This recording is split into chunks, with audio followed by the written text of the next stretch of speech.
obviously, if you are planning to run a kiln, make sure, just be careful, okay? Don't be stupid.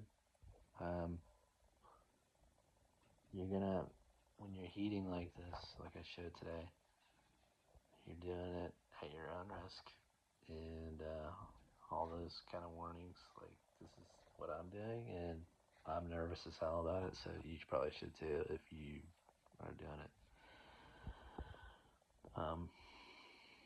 You kind of have to watch it closely. So with that intro, I'll move on. So today we're out at the kiln. I had to reshuffle all this oak that I just cut because it's just too green to kiln dry.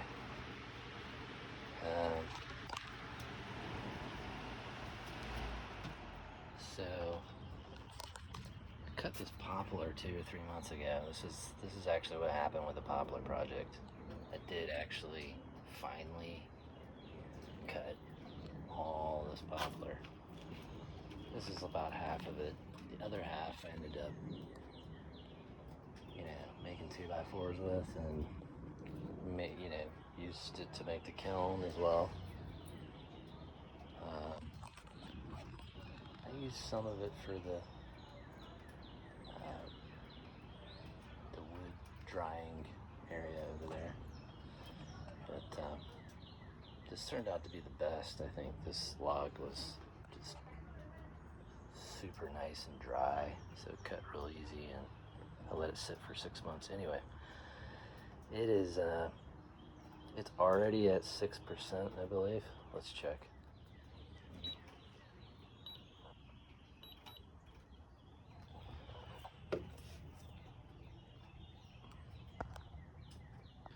So it's already at a pretty good level, moisture-wise. I'm just gonna hit it with heat. So, should be pretty straightforward. But with the heat, I just gotta keep an eye on it. 4 or 5 hours.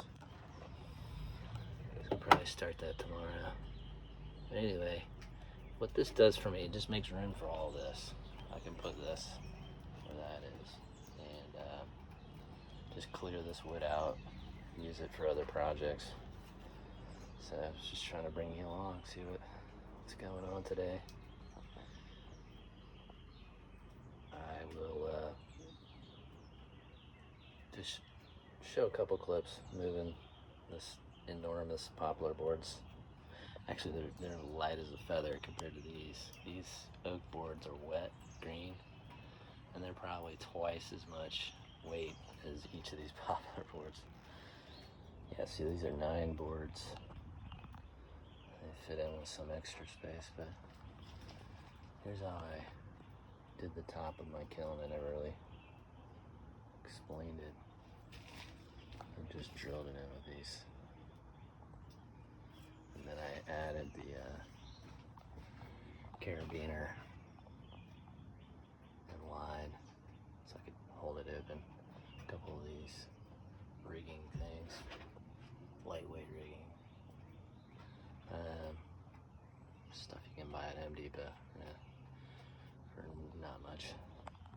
Oh yeah, and I used the piano hinge on the back with some plywood. I just added a piece at the top to make it 9 feet long. So these are 8-foot boards. I cut a couple of them at 1.5 inches, so maybe I can use it for a shed construction.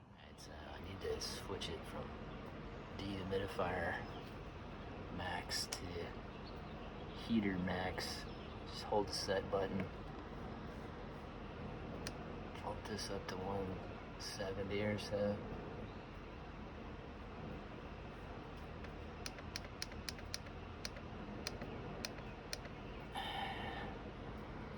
Hold the set again. Just changes the max to 170. This is gonna get hot in no time. I mean, this thing almost insulates too well, so trick is getting it to be in that 140, 150 range for 5 hours. Or 60s, 160s. So yeah, here's a little addition at the top. You know, it's a kiln. I didn't need it to look great. But yeah, you can see the temp just, it's moving up pretty fast now.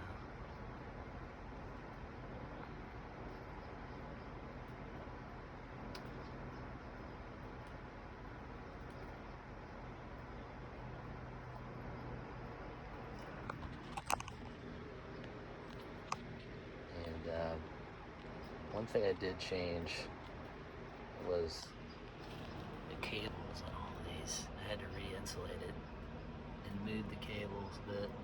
And I wish I had done that with the dehumidifier, but I only did it with a heater. But anyway, I'm wasting about 2 feet of 3 feet of cable for the dehumidifier. The reason why that's important is because you have to wiggle them around to fit some of this bigger wood. 20 minutes later. And I'm restacking that wood. Just curious how he's doing after getting the stack going.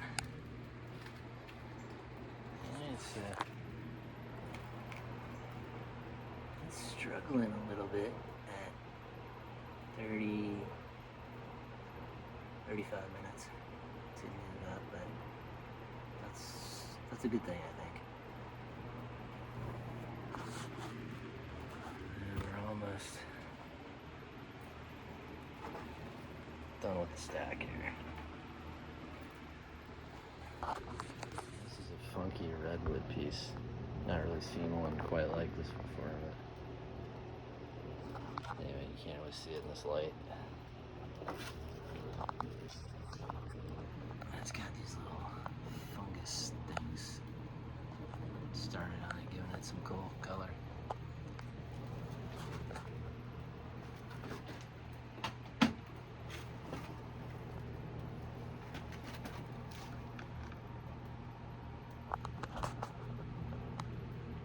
Alright, got it restacked. It's a little flimsier this time, but hopefully it'll last. However, this picture is not where I thought it would be. So it looks like it's kind of stuck here at the moment. Could be the fan is on too high. I'm gonna lower the fan a little bit. Yeah, so turning down the fan definitely heated things up. Well, I turned the fan down a notch to 1. So it was on 2, now it's on 1. And it may just be the amount of time it's running, the heater, as well. Just the wood needs to heat up, the air needs to heat up. And also the wet bulb, like the moisture in the air as well, I think influences it some. The problem is, this is gonna shut off now once it hits 170, and it's gonna have to do it all over again. But it should hover in the 150s and 40s for a while. So, anyway, it's working. Alright, y'all, so big picture wise, I installed another sensor, and I'm glad I did, because it showed that one side of the kiln was at like 105, 110. Actually 105. And the other side is at, 160. So I pointed the heater the other direction, and it evened out. It's like 140 for 145 and 134. So, having extra sensors in the kiln can help make sure that you're actually spreading the heat around the way you want. So here's what I made. 134 over here, so it's not turning it off anymore. And over here, I installed one. It's 146, so it's a little more balanced. It was in the 160s. I've been running for about 2 hours now. I was in the 160s in the front side for most of the time. So yeah, I've been running about 3 hours, and it's a lot hotter now, but balanced.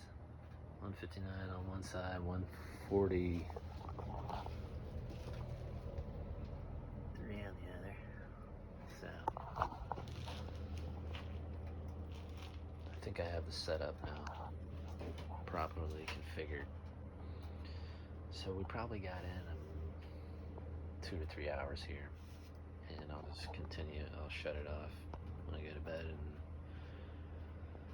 start over again tomorrow. But I probably won't go a full 5 hours tomorrow. I'll probably just do like 3, something like that.